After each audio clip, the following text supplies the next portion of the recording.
There's a brand new Wall Street Journal, NBC poll, which says that the reason that McCain is having so much difficulty, one of the major reasons is his running mate. And it said that 47% of the country now view Sarah Palin negatively, as compared with early September, when 47% viewed her positively. And that she is now the biggest detriment, seen as the biggest detriment to Senator McCain, and that certainly was not why he chose her. So why do you think this has happened? You said it was 44% negative. 47% negative. So it's still the majority view her as well, what they're saying is that asset. She has, her negativity rating has gone way up. It was 37, now it's 47. Right, and there was 47% for her. So whether you're looking at 47, whatever it is, I mean, there are a great many people also who like her, but that this is a large amount of people, it seems, who are saying that the reason they're not going to vote for John McCain is because of his running mate. Why do you think it's happened? I remember when I first saw Sarah Palin, and I remember saying, you know, don't underestimate this woman. She's a very formidable player.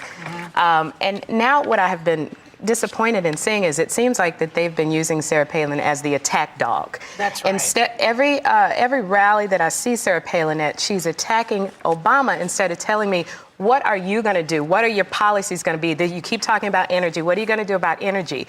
They had her on CNN, and they asked her, it was a question posed by a third grader, and they said, what are you going to do as vice president? And she said, we're going to be in there working with the senators and, you know, making the laws. And that's not what you do as a vice president. You're the tiebreaker when they have, when you have to break a tie and you have to step in as a president. So it's like you have 13 days, and I still don't feel that you have a grasp of what you're doing. Do you think, when you say they've made her the attack dog, do you think then that this is unfair? That on the one hand, they make her, she says things spontaneously, but there's also directives. Are they deliberately making her the attack dog, and therefore people don't like that? She has free will. She could say, no, I don't want that role. She doesn't say that. Also, can I just say also that the media and the clips that they're showing, she is also saying a lot about energy. I mean, if anyone has an idea of what to do about energy, it's Sarah Palin. But then if there is the negativity has gone up. I've heard different polls too. I've heard that 68% of our men and women in uniform serving this country right now are protecting our right to speak freely. 68% want John McCain to be the president and Sarah Palin to be the vice president. So are we respecting their wishes too? I mean, I think these are things that we need to. We're talking about that. We're talking about why her negativity is gone up. That's one poll. It's one poll. Reasons, I think. Well, one of them was the Katie Couric and Charlie Gibson interview put the nail in her coffin, because you saw that she was totally inarticulate, and as Bill Maher says, the sentence to nowhere was taking place. What about Joe Biden, who doesn't know how to spell jobs? We know that grenade for many years, okay? We know Joe Biden very well. We just heard of this woman a month ago, 2 months ago. That was one thing. The other thing is that the right-wing establishment people in the newspapers, Peggy Noonan, George Will, David Brooks, have all turned on her. These are very, very important representatives of the Republican base party. They're intellectual, and that's how they poo-poo it. They say, oh, they're just intellectuals, as if there's something wrong with being smart. David Brooks, who has been really behind the Republican Party in the New York Times for many, many moons now, has called Sarah Palin a cancer on the Republican Party. That's one opinion. That's well, one I'm opinion. Just saying, you didn't seem to like his opinion before. All of a sudden he's okay with you. You used to love Bush. Now do you love him still? Look, I'm not. This isn't about loving Bush. I mean, I respected him. I think has our country been safe for the past 7 years? Indeed, it has. I think that there's a certain amount of respect that we need to pay to that. Why? Okay, you tell me why then. I don't know any more than you do. It's not because of anything Barack Obama has done or will do. Barack Obama was the one voice that said, don't go into Iraq. When? Before we went in. He was a state senator.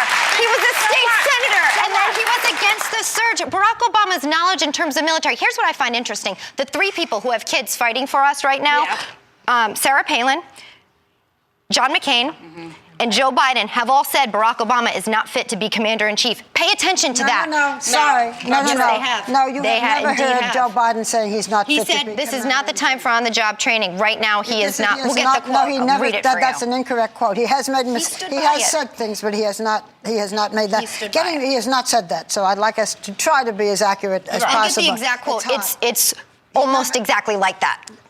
Well, when you have the exact quote of Joe Biden Now, why would saying... he mean that? Why would he say that and mean it when he's the vice presidential candidate? We don't know if it's... Can I move on to get back to where we were? Because I'm feeling a little sorry for Sarah Palin. And that is that everything just seems to be dumping on her.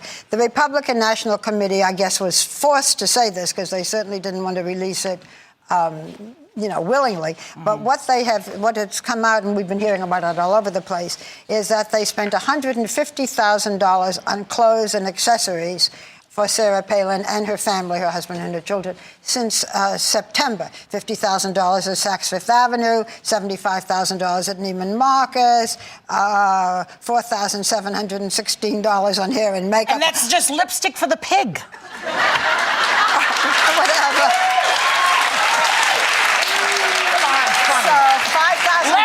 Elizabeth.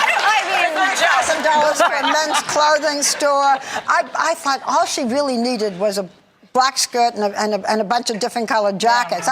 That's a lot of money, and I don't know whether it's an unfair indictment. Well, she seems to be enjoying the role because she shoots her clothing. Now she's actually